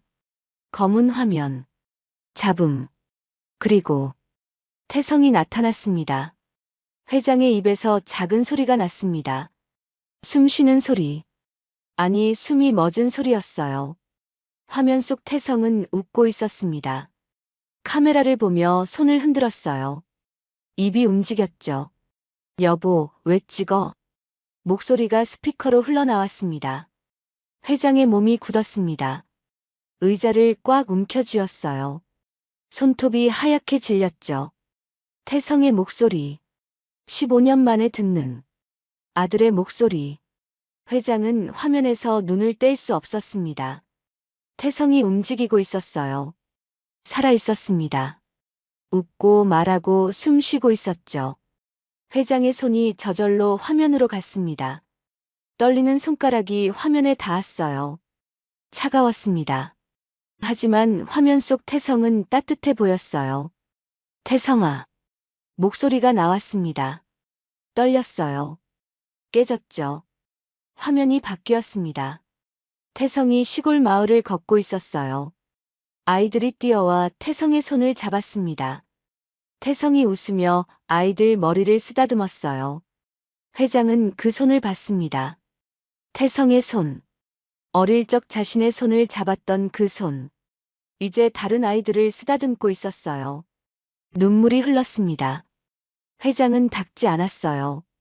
그냥 흐르게 뒀습니다. 화면이 또 바뀌었습니다. 태성이 낡은 진료소 안에 있었어요. 한 아이가 울고 있었습니다.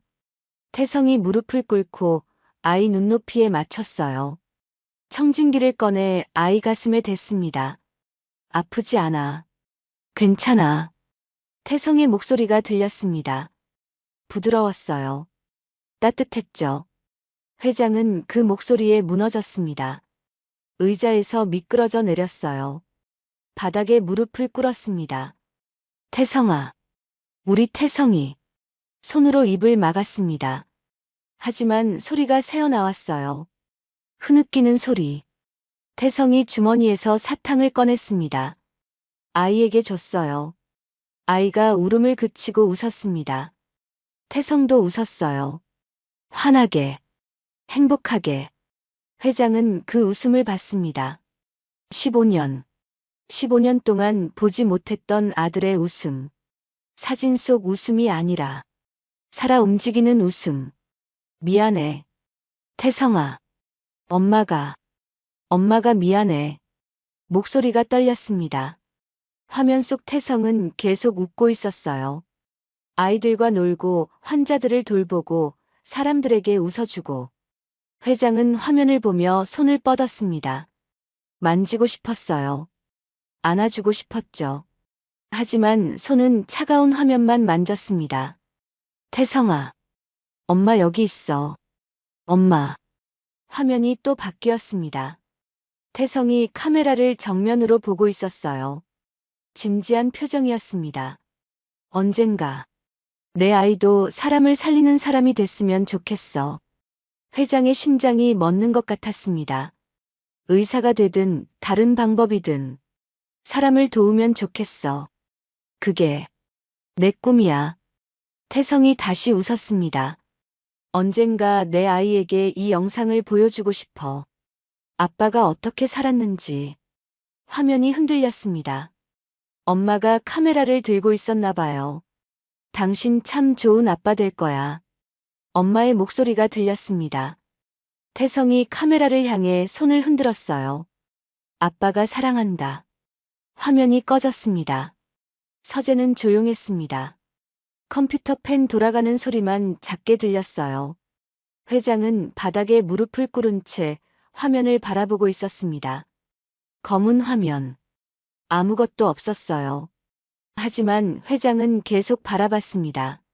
눈물이 흘렀습니다. 멈추지 않았어요. 어깨가 들썩였습니다. 태성아, 봤니? 내 아들. 의사 됐어.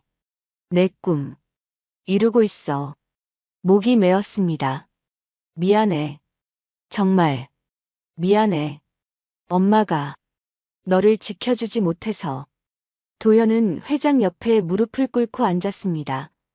회장을 안았어요. 할머니, 아버지, 행복해 보이셨죠? 회장이 도연을 꽉 안았습니다. 그래, 행복해 보였어.